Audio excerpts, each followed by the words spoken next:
Hello students, welcome to my biology class, The Erudite. In this video, we are going to study about seed and fruit development. Seed and fruit development. First of all, we will see how seed and fruit develop. So, in previous video, we saw the development of embryo, and when embryo mature, the ovule transform into seed and ovary transform into fruit.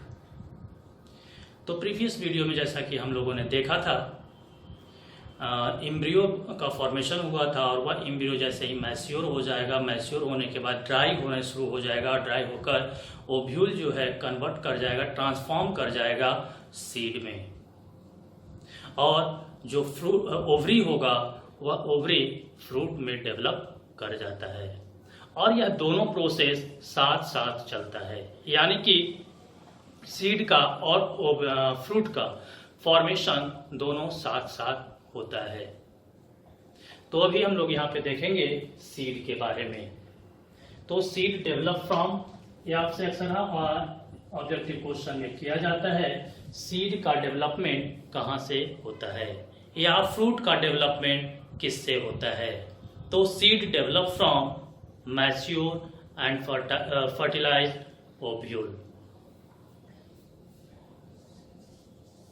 Seed develop from mature ovule। इस term को, points को आप याद करके रखेंगे, ये आपके examination में पूछा जा सकता है। अब कह रहा है कि जो सीड है ये डेवलप करता है, ओव्यूल जो है सीड में डेवलप करता है। तो इस डेवलपमेंट के दौरान होगा क्या क्या। तो जैसा कि हमने आपको पोस्ट फर्टिलाइजेशन शुरू किए थे, उस समय बताया गया था पोस्ट फर्टिलाइजेशन चेंजेस, यानी कि फ्रूट्स फ्लावर में पोस्ट फर्टिलाइजेशन के बाद क्या क्या चेंजेस होगा। ये सारी चीज़ों के बारे में हमने डिस्कस कर दिया था प्रीवियस वीडियो में।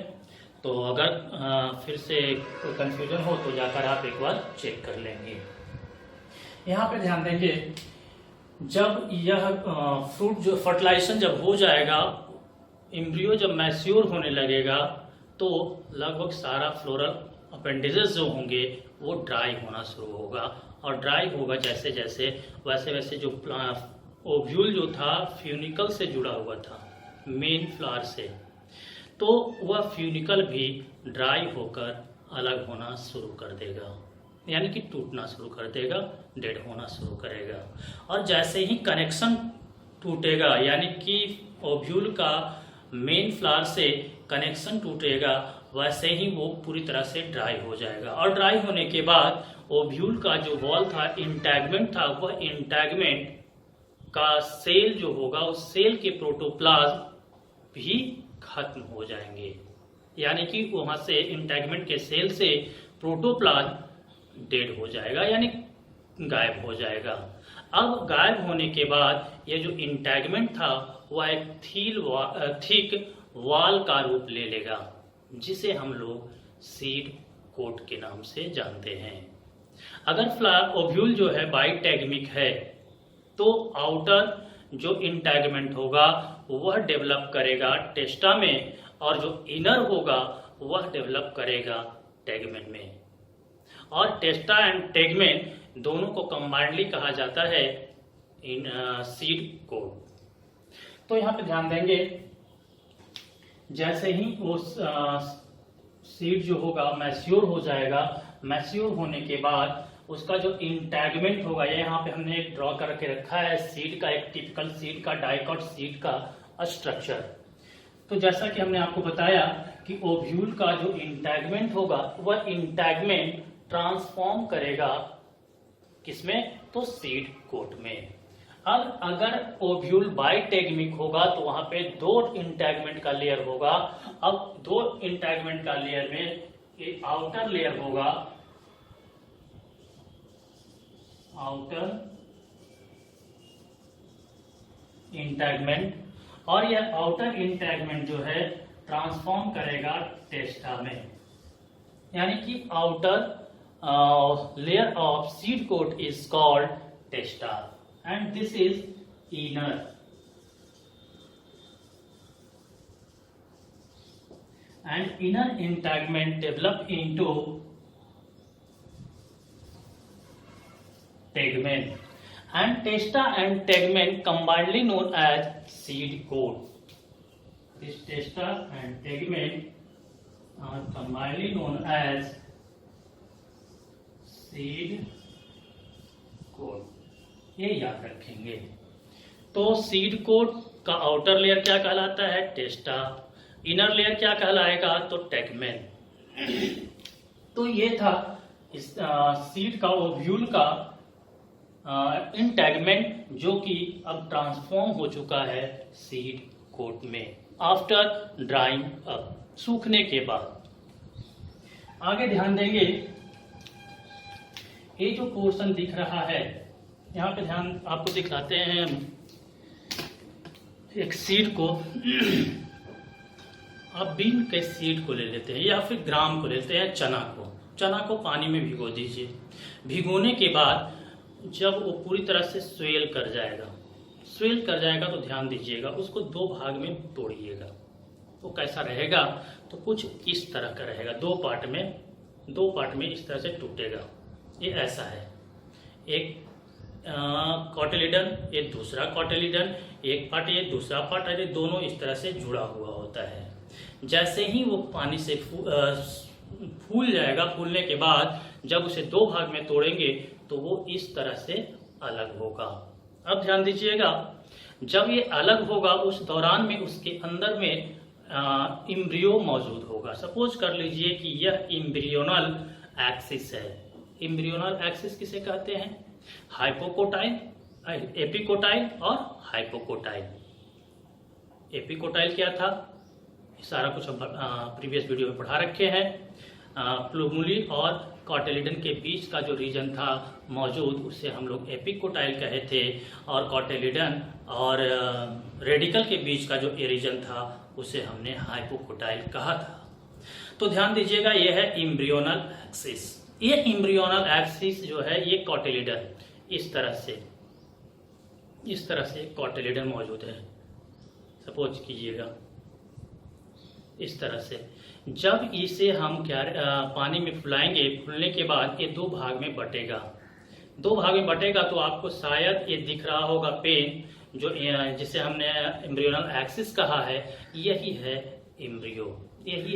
Embryonal axis. और इसी को एक साइड को हम हटा देते हैं तो बच जाएगा वो एक पार्ट, यानी कि ये कॉटिलिडन और ये एम्ब्रियोनल एक्सिस। और यहाँ पे ध्यान दिया जाए, इसी स्ट्रक्चर को हम यहाँ पे ड्रॉ करके रखे हैं। ये है कॉटिलिडन। कॉटिलिडन में मौजूद है ये एम्ब्रियोनल एक्सिस। तो ये एम्ब्रियोनल एक्सिस का ये जो पॉइंट दिख रहा है, रीजन दिख रहा है, इसे हम लोग प्लूम्यूल कहेंगे। ये रीजन एपिकोटाइल, ये reason hypocotyl, and this is the radical. This is embryonal axis.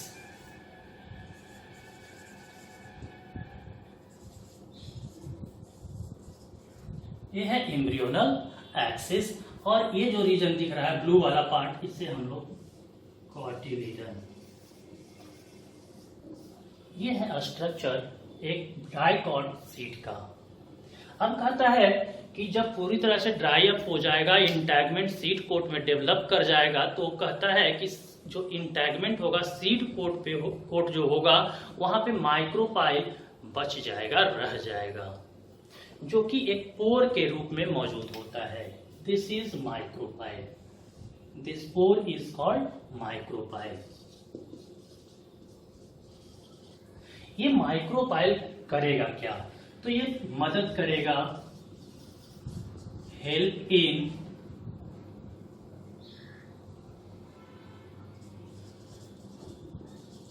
taking oxygen and water for germination। ध्यान दीजिएगा, अभी अभी हमने आपको कहा कि एक चने के ग्रेन्स को लेंगे, चने को लेंगे और उसे पानी में भिगो देंगे। जब फूल जाएगा, फूलेगा कैसे? जब वाटर उसके अंदर जाएगा तभी वो फूलेगा, स्वेल करेगा। तो जब पानी अंदर जाएगा तो उसके लिए एक रास्ता चाहिए, पोर चाहिए। और वो पोर कौन सा है? तो वो पोर है माइक्रोपाइल। यानी कि वाटर जो होगा, ऑक्सीजन जो होगा, सीड के अंदर इंटर करेगा through micropyle.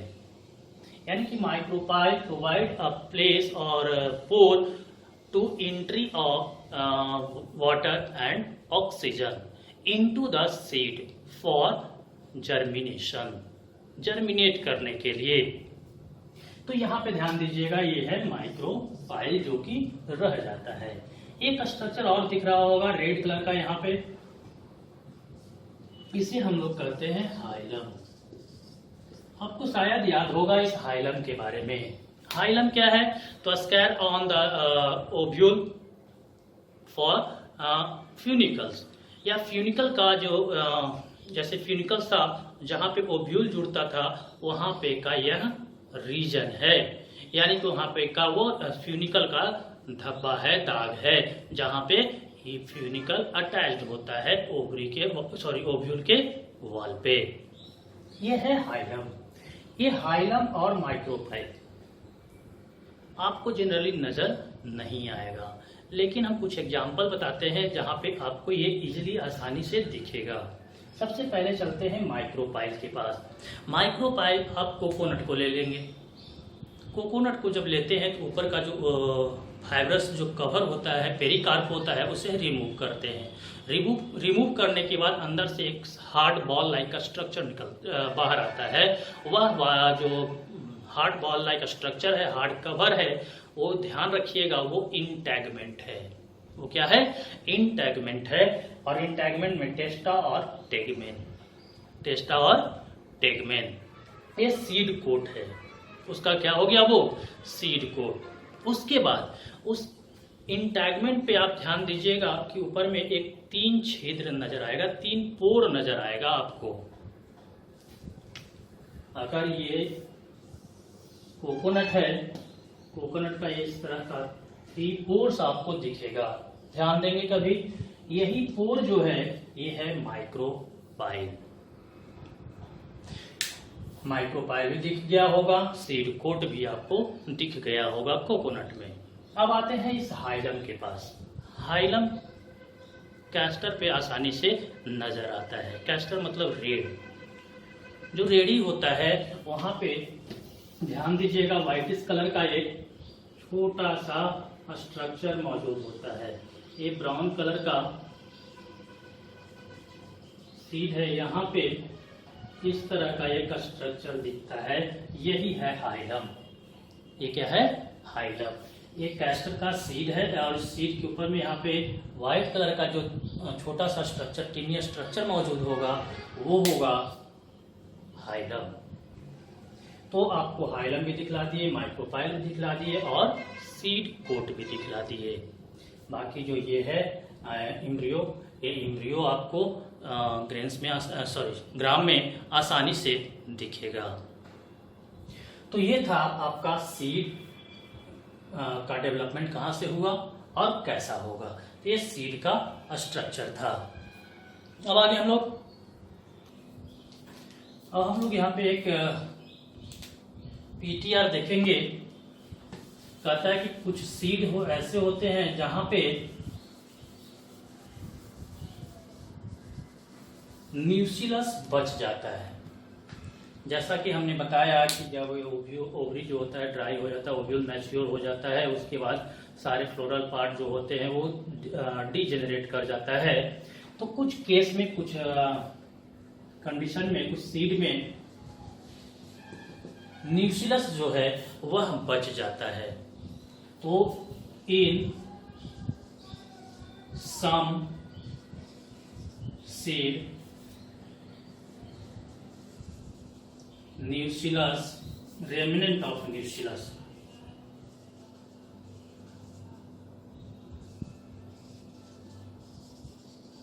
Remnant of nucellus remain persist, जिसे कहा जाता है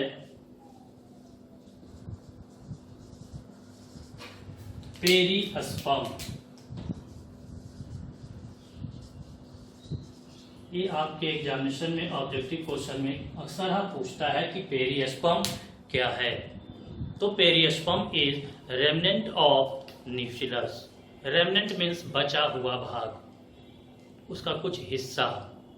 यानी कि न्यूक्लियस जो था, न्यूक्लियस कहाँ था आपको याद होगा, जब ओव्यूल का स्ट्रक्चर पढ़ाए थे वहां पे बताया गया था।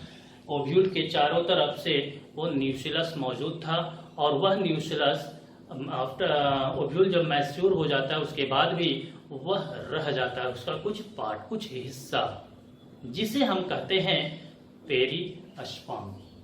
ये पेरिस्पर्म कहाँ मिलेगा? तो इसका example black pepper. Example black pepper, या इसे हम लोग बीट में भी देखेंगे। तो ब्लैक पेपर, पेरिस्पर्म कहाँ पाया जाएगा? तो ब्लैक पेपर में। ब्लैक पेपर को देखिएगा, ध्यान दीजिएगा, उसका जो बाहर का सरफेस होगा वो थोड़ा सा रुखड़ा होगा।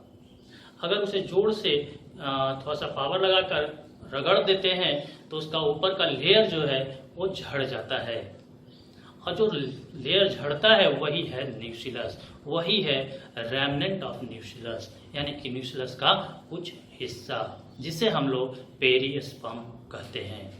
अब आते हैं टाइप्स ऑफ सीड।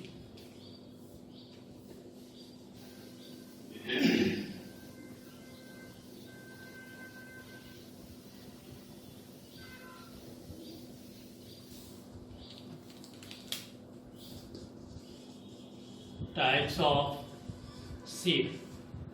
कॉटिलिडन के आधार पे सीड दो तरह का, dicot seed and monocot seed.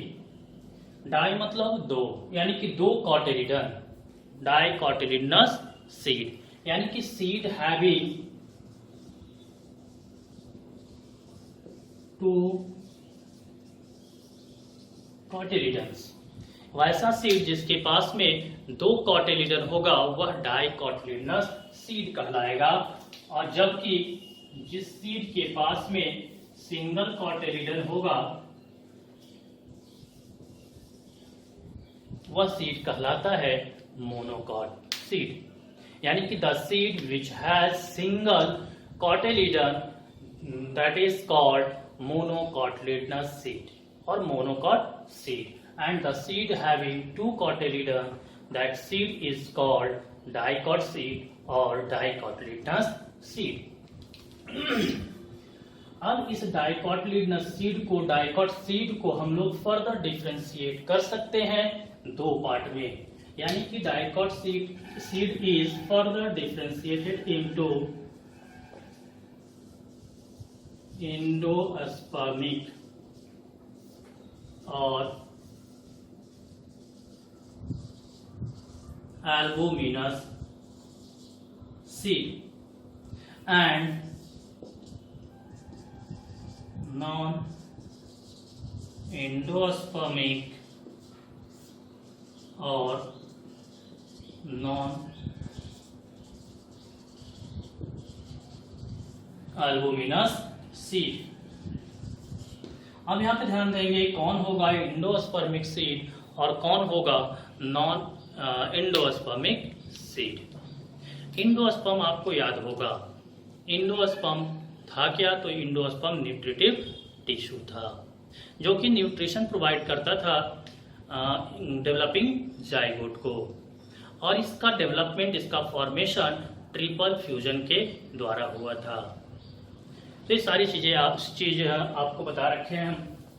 तो कहता है कि वैसे कुछ डाइकोटिलिडनस सीड ऐसे होंगे जिसके पास में एंडोस्पर्म सीड के मैच्यूरेशन के बाद भी बच जाता है, उसे हम लोग कहते हैं इंडोस्पर्मिक। और कुछ ऐसे सीड होंगे जहां पे सीड के मैच्यूरेशन से पहले ही इंडोस्पर्म को एब्जॉर्ब कर लिया जाएगा, कंप्लीटली यूटिलाइज कर लिया जाएगा, कंज्यूम्ड कर लिया जाएगा, और वह सीड कहलाएगा नॉन इंडोस्पर्मिक। यानी कि जो इंडोस्पर्मिक सीड होगा वहां पे उस सीड में endosperm remain persist after maturation of seed। Seed के मैच्यूरेशन के बाद भी इंडोस्पर्म बच जाता है, रह जाता है। उस तरह के सीड को हम कहते हैं इंडोस्पर्मिक सीड और एल्बुमिनस सीड। इसका एग्जाम्पल आप ले सकते हैं कैस्टर। कैस्टर जो होता है वहां पे ये इंडोस्पर्म सीड के मैच्यूरेशन के बाद भी बचा होता है। उसी तरह से यहाँ पे नॉन इंडोस्पर्मिक में देख सकते हैं endosperm is completely consumed after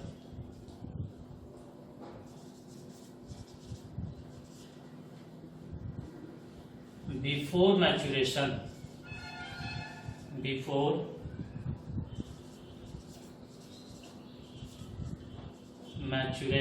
of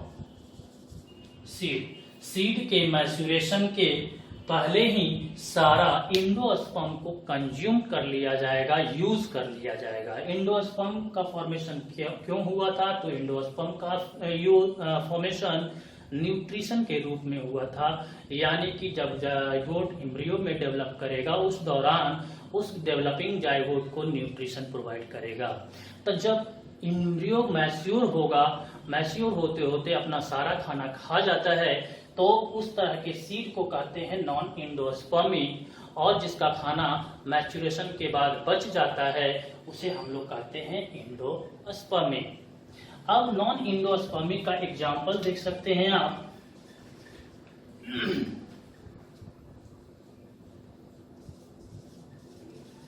ground nut, beans, pea, etc। ये सब जो होगा डाइकोटिलिडनस प्लांट है, डाइकोटिलिडनस सीड होगा, और वहां पे इंडोस्पर्म कंप्लीटली यूज कर लिया जाएगा। उसी तरह से डाइकोट के जैसा ही मोनोकोट को हम लोग फर्दर डिफरेंशिएट कर सकते हैं इंडोस्पर्मिक और non endospermic. Monocot seed is further differentiated into endospermic seed and non-endospermic seed। ध्यान देंगे इंडोस्पर्मिक सीड किसे कहेंगे? तो इंडोस्पर्मिक सीड वह सीड होगा जिसके पास में इंडोस्पर्म बच जाएगा, रह जाएगा आफ्टर मैच्यूरेशन ऑफ सीड। और नॉन इंडोस्पर्मिक सीड वह कहलाएगा जिसके पास में जिसका इंडोस्पर्म पूरी तरह से कंप्लीटली कंज्यूम कर लिया जाएगा before maturation of seed. Endospermic seed में का एग्जांपल आप देख लीजिए मेज, वीट जो है, मेज जो है, इसके पास यह जो सीड ऐसा है जो कि इंडोस्पर्मिक होगा, यानी कि यहाँ पे इंडोस्पर्म बच जाता है आफ्टर मैच्यूरेशन। और उसी तरह से आप देख सकते हैं नॉन इंडोस्पर्मिक में तो ऑर्चिड जो होता है, इसका एग्जांपल में ऑर्चिड्स जो होता है वह नॉन इंडोस्पर्मिक सीड कहलाता है। तो ये था type of seeds. First dicot seed, monocot seed on the basis of number of cotyledons, and the seed may be endospermic or non-endospermic on the basis of presence or absence of endosperm। अब हम लोग इसका next part देखते हैं, fruits.